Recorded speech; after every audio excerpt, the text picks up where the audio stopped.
The insane truth about IKEA, frugality to fortune. Over 480 stores, nearly 1 billion customers a year, 45 billion euros in revenue. IKEA is no doubt a retail giant, but it didn't start that way. Behind the flat pack empire is the wild story of a 17-year-old farm boy from rural Sweden who started out selling pens by mail. This is the unbelievable journey of how IKEA went from frugality to fortune, changing the way the world shops for furniture. IKEA's early beginnings. IKEA began in 1943 as a tiny mail-order business run by 17-year-old Ingvar Kamprad in the rural woods of Småland, Sweden. But Kamprad wasn't new to business. He'd been hustling since the age of 5, selling matches, pens, and Christmas decorations door-to-door on his bike.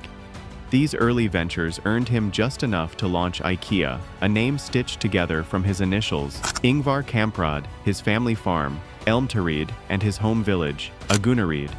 For the first few years, IKEA sold small everyday items such as pens to picture frames and wallets. Then, in 1948, Kamprad made a bold move. He added furniture. This single decision would transform IKEA, the future of the industry, forever. Innovation born of necessity. Kamprad always had a sharp business instinct and a unique ability to see opportunity in everyday problems. He noticed that since most furniture at the time was very expensive, most people saw it as a long-term investment as opposed to something they could buy on a whim. Having grown up poor himself, his family mostly relied on thrift or making the furniture they needed themselves. And so, Kamprad decided to flip the script. He would offer well-designed furniture at prices ordinary people could afford. As you can imagine, demand for IKEA exploded so much so that competitors began pressuring suppliers to stop working with IKEA. This didn't stop Kamprad. Instead, IKEA began designing and manufacturing its own furniture.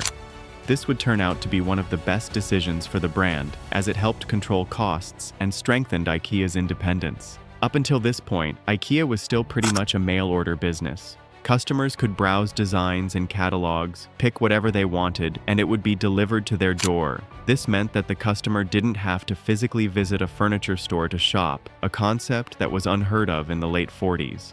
However, there was only one problem. While he could make affordable furniture, transporting fully assembled furniture was costly, making the end product still unaffordable. Not to mention, there was also the risk of damage during transportation.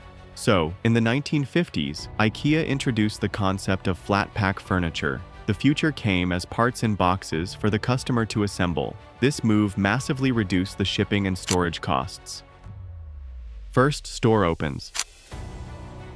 IKEA's venture into mail-order furniture was so successful that in 1958, Kamprad finally opened the first official IKEA store in Älmhult, Sweden. The store, which functioned both as a warehouse and showroom where customers could see, touch, and take home their furniture, was the first of its kind in Sweden and the entire Scandinavia at the time. IKEA goes global. Only 5 years after opening its first showroom in Sweden, IKEA ventured abroad, opening its first store in Oslo, Norway. The brand's concept of simple, functional, and low-cost furniture resonated well with the population and gave Kamprad the confidence to venture even further. And for the rest of the 60s and 70s, IKEA expanded rapidly, launching in other European countries such as Denmark, Switzerland, and Germany. Germany, in particular, was a massive success and would turn out to be one of IKEA's most important markets. With massive success in Europe, IKEA branched out even further, opening franchises in Canada, Australia, Singapore, and eventually the United States. Fast forward to 2025, and IKEA is a globally recognizable brand with hundreds of stores spread across more than 60 countries. The man behind the dream. IKEA's rise wasn't just about cheap furniture and clever design. It was fueled by the uncompromising vision of one man, Ingvar Kamprad. Kamprad was famously frugal. Even at the height of his wealth, which stood at an estimated $58.7 billion, he still flew economy, stayed in budget hotels, and continued to drive an old Volvo. His modest lifestyle wasn't a quirk, it was a principle, and it became the backbone of IKEA's culture. Kamprad believed IKEA had a social mission to fulfill, improving the everyday lives of as many people as possible, not just the wealthy. That belief ran so deep, he structured his fortune to protect IKEA's independence long after he was gone. And when he died in 2018, his heirs received only a fraction of his fortune. The rest?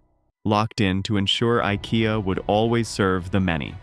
As he once put it, "We have decided once and for all to side with the many." It's nearly 8 decades since IKEA reinvented the furniture industry, and still, its early ideas continue to define and set the brand apart as one of the most valuable on the planet. So, what lesson from IKEA's story stood out for you? Let's know in the comments. If stories of radical innovation and business legends fire you up, hit that like, subscribe, and check out the next deep dive.